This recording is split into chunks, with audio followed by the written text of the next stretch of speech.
Assalamualaikum warahmatullahi wabarakatuh. Perkenalkan, saya Indah Kurnia, saya dari kelompok 9, yang dimana saya akan memaparkan hasil dari materi saya, yaitu yang berjudul menganalisis kebijakan negara dan ekonomi dalam perspektif Islam.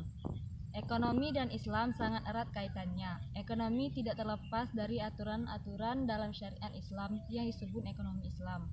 Ekonomi Islam adalah pengelolaan atau aturan-aturan rumah tangga, bangsa, negara, dan dunia.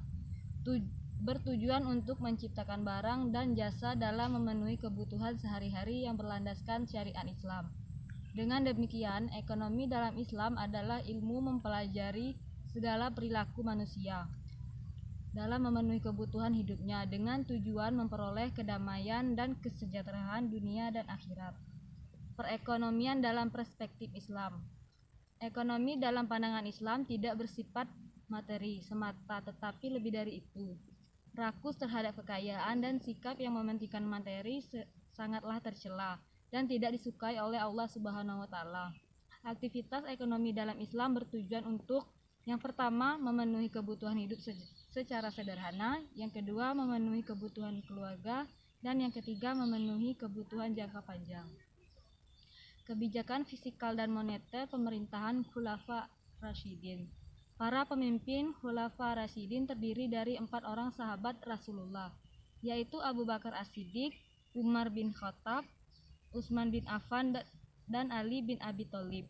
Kebijakan fiskal pada masa Abu Bakar As-Siddiq dalam usahanya meningkatkan kesejahteraan umat Islam. Abu Bakar As-Siddiq melaksanakan berbagai kebijakan ekonomi seperti yang telah dipraktikkan Rasulullah. Langkah-langkah yang dilakukan diantaranya adalah yang pertama, perhatian terhadap keakuratan perhitungan zakat. Yang kedua, ada pengembangan pembangunan Baitul Mal dan penanggung jawab Baitul Mal. Yang kedua, ada pada masa Umar bin Khattab. Kebijakan yang dilakukan Umar pada pemerintahannya adalah renegosiasi Baitul Mal dengan menjadi Baitul Mal sebagai lembaga negara resmi yang dikenal dengan Al-Diwan, sebuah kantor yang ditunjuk untuk membayar tunjangan-tunjangan angkatan perang dan pensiun serta tunjangan-tunjangan lainnya, di mana seluruh karyawannya digaji menurut standar penggajian pada masa tersebut, serta adanya pengeluaran dana pensiun bagi mereka yang bergabung dalam kemiliteran. Yang ke-B, pemerintahan bertanggung jawab terhadap pemenuhan masa pemerintahan Khalifah Utsman bin Affan. Kebijakan Umar bin Khattab tidak lagi dilaksanakan. Faktor-faktor produksi yang selama ini dikuasai oleh negara menjadi milik individu, sehingga hal ini melahirkan banyak tuan-tuan tanah, dan hal ini pun mengubah sistem sumber pendapatan negara selama 6 bulan terakhir dari pemerintahan Utsman bin Affan sangat berkurang. Namun hal yang cukup baik adalah Utsman tidak mengambil upah dari kantornya, justru turut membantu beban pemerintah. Yang keempat, pada masa Ali bin Abi Thalib, masa pemerintahan Umar Ali bin Abi Thalib yang hanya berlangsung 5 tahun selalu diwarnai dengan ketidakstabilan kehidupan politik. Kebijakan ekonomi Ali bin Abi Thalib adalah sebagai berikut. Yang pertama, mengedepankan prinsip pemerataan dalam pendistribusian kekayaan negara kepada masyarakat. Yang ke-B, menetapkan pajak terhadap para pemilik kebun, mengizinkan pemungutan zakat terhadap sayuran segar. Yang ke-D, melakukan kontrol pasar dan memberantas perdagangan licik, penimbunan barang dan pasar gelap. E, aturan kompensasi bagi para pekerja jika mereka merusak barang-barang pekerjaannya. Kebijakan moneter pemerintahan Khulafa Ar-Rasyidin. Yang ke-A, kebijakan moneter Umar bin Khattab. Kebijakan moneter Umar diantaranya seperti gagasan spektakulernya tentang pembuatan uang dari kulit unta agar lebih efisien, stabilitas nilai tukar emas dan perak terhadap mata uang dinar dan dirham, penetapan dinar nilai dirham instrumen moneter, kontrol harga barang pasar, dan lain sebagainya. Kebijakan moneter Utsman bin Affan. Hal-hal yang dilakukan Utsman pada masa kepemimpinannya adalah Yang pertama, pembentukan organisasi kepolisian untuk menjaga keamanan perdagangan. Yang kedua, pembangunan gedung pengadilan guna penegakan hukum. Yang ketiga, kebijakan pembagian lahan luas Raja Persia kepada individu dan hasilnya mengalami peningkatan. Selanjutnya, kebijakan moneter Ali bin Abi Thalib. Perubahan kebijaksanaan yang dilakukan pada masa khalifah antara lain: yang pertama, pendistribusian seluruh pendapatan yang ada pada Baitul Mal. Yang kedua, pengeluaran angkatan laut dihilangkan. Yang terakhir yaitu kebijakan moneter Abu Bakar As-Siddiq. Perhatian terhadap keakuratan. Assalamualaikum warahmatullahi wabarakatuh. Nama saya Fathiatur Rahma dari kelompok 9. Di sini saya akan mempresentasikan makalah mengenai perekonomian Indonesia dengan analisis kebijakan negara dan ekonomi dalam perspektif Islam. Dan saya akan melanjutkan presentasi makalah yang telah dibacakan oleh saudari Indah sebelumnya. Bagian C, mengenai kebijakan fiskal dan moneter pemerintah Indonesia. Kebijakan moneter dan fiskal merupakan kebijakan yang sangat berpengaruh terhadap perekonomian di Indonesia.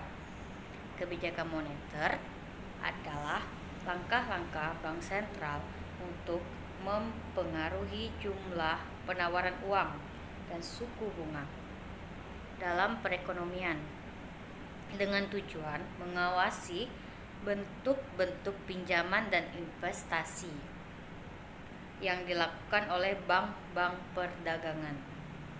Kebijakan fiskal adalah kebijakan ekonomi pemerintah untuk mengelola atau mengarahkan perekonomian ke kondisi yang lebih baik atau diinginkan dengan cara menyesuaikan penerimaan dan pengeluaran pemerintah dengan tujuan untuk menciptakan kesempatan kerja yang tinggi tanpa inflasi. Dalam kondisi inflasi, pemerintah melakukan kebijakan moneter yang bersifat mengurangi jumlah uang beredar dengan melakukan kebijakan pasar terbuka. Sedangkan dalam keadaan depresi, pemerintah melalui bank sentral menambah jumlah uang beredar dengan membeli SBI atau obligasi negara, menekan tingkat suku bunga bank dan melonggarkan jumlah kredit bank. Untuk pembahasan pertama, 1. Kebijakan fiskal pemerintah Indonesia. Kebijakan fiskal merupakan salah satu kebijakan dalam perekonomian yang dilakukan oleh pemerintah melalui instrumen anggaran pendapatan dan belanja negara atau APBN. APBN adalah rencana keuangan tahunan pemerintah negara Indonesia yang disetujui oleh Dewan Perwakilan Rakyat. APBN berisi daftar sistematis dan terperinci yang memuat rencana penerimaan dan pengeluaran negara selama 1 tahun, anggaran 1 Januari sampai dengan 30 Desember.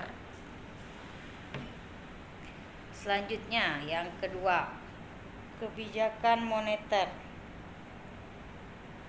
Seperti pengertian yang telah saya sampaikan tadi,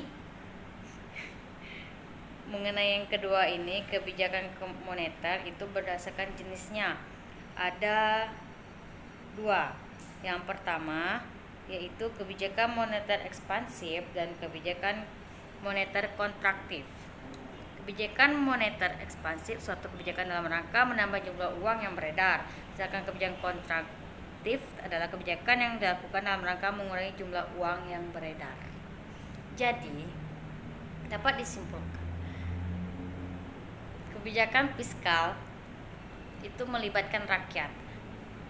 Kebijakan moneter juga melibatkan rakyat, tetapi kebijakan moneter itu dipengaruhi oleh Bank Sentral Indonesia, yaitu Bank Indonesia. Terima kasih.